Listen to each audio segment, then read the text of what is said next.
ہم نے انسان کو محنت اور مشقت ہی میں پیدا کیا. محنت، مشقت، تکلیف یہ ہر انسان کا مقدر ہے، کرنی ہی ہے. فرق صرف یہ ہوتا ہے کہ کسی کی مشقت اور محنت جسمانی زیادہ ہے، اینٹیں ڈھو رہا ہے غریب، کسی چلا رہا ہے. کسی کی محنت مشقت ذہنی زیادہ ہوتی ہے، بیٹھا ہوا تو ہے آرام کرسی پر، ریوالونگ چیئر ہے بڑی آرام دہ، لیکن اس کی جو ذہنی مشقت جو وہ کر رہا ہے. جو جسمانی مشقت کرتا ہے وہ رات کو پاؤں پھیلا کر سوتا ہے، چاہے روٹی بھی پوری نہ ملی ہو، لیکن اسے پتہ نہیں ہوتا رات کب گزر گئی.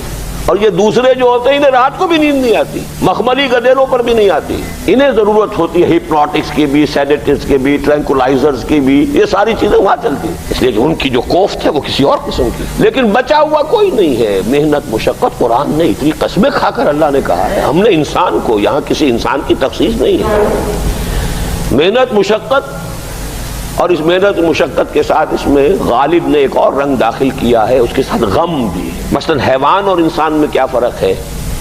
بیل ہے، کولو چلا رہا ہے، مشقت تو وہ بھی کر رہا ہے. بار برداری کا اونٹ ہے، بوجھ ڈھو رہا ہے ادھر سے ادھر تک، محنت تو وہ بھی کر رہا ہے. انسان محنت بھی کرتا ہے، مزید اس کو رنج اور غم جو سابقہ اس کو پیش آتا ہے. بیل کو پتہ بھی نہیں ہوگا میری کو اولاد بھی ہے، نسل بھی ہے، وہ کوئی بیمار ہے، کس حال میں ہے.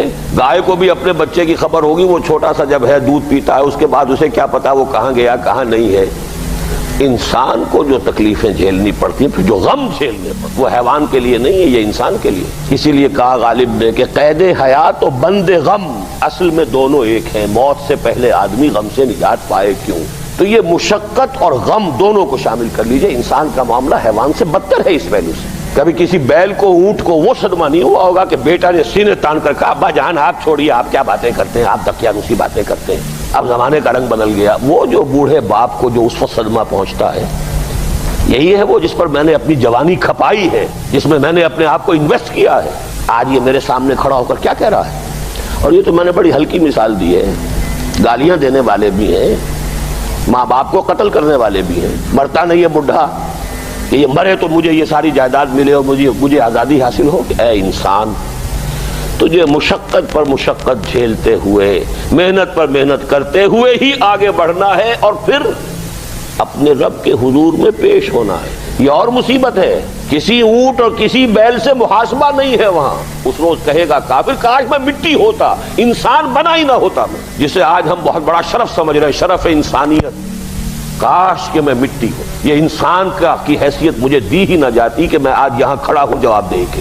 حضور نے فرمایا کل نفس یغدو فبائع نفسہ فموتقھا وموبقھا. ہر انسان جب صبح آنکھ کھلتی ہے، رات کے سونے تک وہ اپنے آپ کو بیچتا ہے. کوئی جسمانی مشقت اپنی بیچ رہا ہے، شام کو 100 روپے لے کر آیا ہے، اس نے اپنی جسمانی محنت بیچی ہے نا. کسی نے اپنی ذہنی محنت، ذہنی صلاحیت بیچی ہے، چاہے وہ ڈاکٹر ہے، چاہے انجینئر ہے، کوئی اور ہے، وہ اپنی ذہنی صلاحیت بیچ رہا ہے بیٹھا ہوا اپنے کلینک میں، اپنے آفس میں. بائع نفسہ، اپنے آپ کو بیچتا ہے.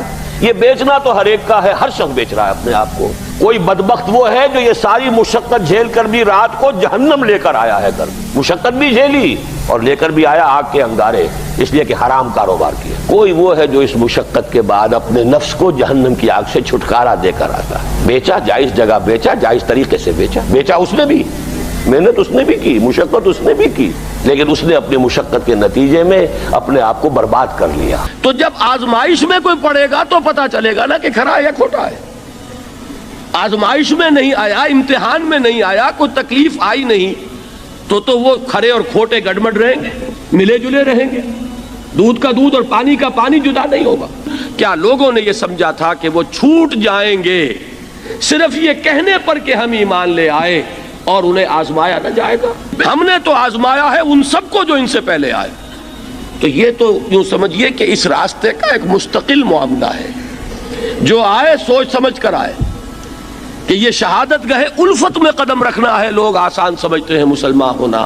جس نے کہا آمنت باللہ، ہم نے آزما لیا. سچ مچ کا یہ ہم پر ایمان کا دعوے دار ہے یا جھوٹ موٹ کا دعویٰ کر رہا ہے؟ یہ سچ مچ کا عاشق ہے یا جھوٹ موٹ کا عاشق ہے؟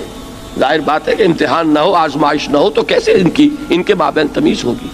کہہ تو دیا سب نے آمنت باللہ. اب ذرا تھوڑی دیر کے لیے ہم بھی اپنے گریبانوں میں جھانکے. ہم بھی کہتے ہیں نا اللہ کا، ہمارا ایمان ہے اللہ پر، آخرت پر، رسول کا عشق کا بھی دعویٰ ہے. اور جب نعتیں ہم سنتے ہیں تو بڑے جھومتے ہیں، لیکن یہ کہ واقعتاً آدمی جھانکے اپنے قلب کی گہرائیوں میں کہ یہ ہم کتنے کچھ سچے ہیں اپنے اس دعویٰ ایمان. جہاں کوئی معاملہ آیا، اگر ہم اس دین کے اس حکم پر عمل کرتے ہیں تو اتنا نقصان ہوتا ہے، اس حکم کو پیچھے ڈال دیں تو اتنا نفع ہوتا ہے. سچ بتائیے کہ ہم میں سے اکثریت کا فیصلہ کس بات کی طرف جائے گا؟ دین کا حکم پس پشت، دنیاوی مفاد وہ مقدم. تو معلوم ہو گیا کہ ہمارا یہ دعویٰ جو ہے اللہ پر ایمان کا اور آخرت کے یقین کا جھوٹا دعویٰ ہے. کیوں اللہ کی طرف سے یہ چیزیں آتی ہیں؟ دیکھو، کوئی مصیبت تم پر نہیں آ سکتی، نہیں آتی مگر اللہ کے اذن سے. وَمَن يُؤْمِن بِاللَّهِ، اور جو شخص اللہ پر ایمان رکھتا ہو، یہدِ قلبہ، اللہ اس کے دل کو ہدایت دے دیتا ہے، اس کے دل کو سکون عطا کر دیتا ہے، وہ راضی برضائے رب ہو جاتا ہے، اس میں شکوہ نہیں رہتا، اس میں شکایت نہیں ہوتی، اس میں تلخی نہیں ہوتی. کیوں ہو گیا، کیسے ہو گیا، کیوں ہو گیا، نہیں ہونا چاہیے، نہیں. یہ سارا جو پیچ آدمی کھاتا رہتا ہے نا، اندر ہی اندر وہ جو پیچ کھا رہا ہے، یہ سب پیچ سے نجات نہیں گئی. پہلی بات یہ کہ یہ اللہ کی طرف سے آزمائش کے طور پر آتی ہے.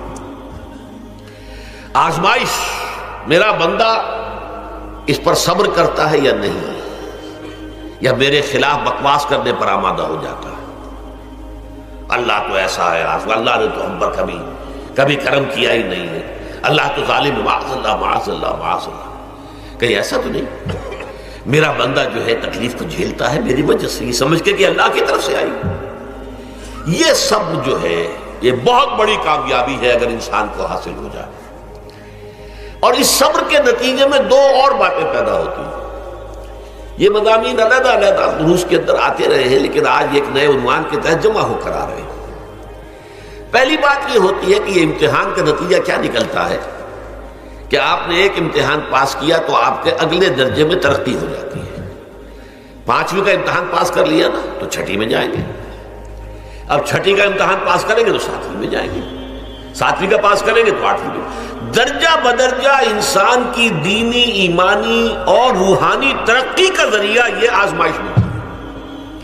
جتنا اس میں صبر ہوگا، جتنا اس میں تسلیم و رضا جو ہے آپ حاصل کرتے جائیں گے تو آپ کے درجے بلند ہوتے چلے جائیں گے. آپ کا امتحان کڑے سے کڑا آئے گا، بڑے سے بڑا آئے گا، مشکل سے مشکل تر آئے گا.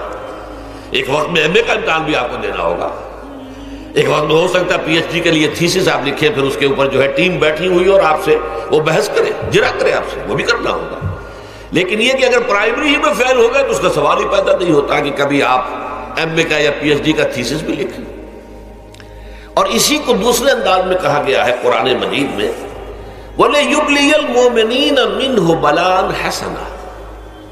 اصل میں ابلا کہتے ہیں، بلا یبلو جو ہے عربی زبان میں آتا ہے آزمانا. خلق الموت والحیات لیبلوکم ایکم احسن عملا. یہی معنی ابتلا کے میں، ابتلا یبتلی آزمانا. ابلا یبلی جو آتا ہے باب افعال سے، اس میں آتا ہے کسی کو کسی تکلیف میں ڈال کر اس کو نکھارنا، کہ اس کا جوہر نکھر جائے، اس کے اندر جو خیر ہے وہ اور چمک جائے، لوگوں کو بھی معلوم ہو جائے کہ یہ شخص اس مقام کا اہل ہے، اس کے اندر یہ صلاحیت ہے، اس میں یہ قوت موجود ہے. تو یہ گویا کہ اہل ایمان کی صلاحیتوں کو نکھارنے کے لیے اور ان کے درجات کی ترقی کے لیے بھی اللہ تعالیٰ دنیا کے اندر یہ مصیبتیں اور امتحانات جو ہیں آزمائش کے حوالے سے افراد پر بھی اجتماعی طور پر ملاتا ہے. اور ایک اس کا اور بھی ہے، اہل ایمان پر اس طرح کی ابتلاء و آزمائش کی ایک نوعیت اور بھی ہے، اور وہ یہ ہے کہ جو بھی آپ سے غیر ارادی طور پر یا یہ کہ آپ نے کوئی گناہ ارادی طور پر بھی کر لیا، اللہ تعالیٰ اس کی سزا اسی دنیا میں دے کر آخرت کی سزا سے محفوظ کر دیتا. گویا کہ اس سے بڑا خیر کیا ہوگا؟ یہاں کی سزا کیا ہے؟ جھیل لی آپ نے، بخار آ گیا، ٹانگ ٹوٹ گئی، چلیے 3 مہینے آپ بستر پر پڑے رہے.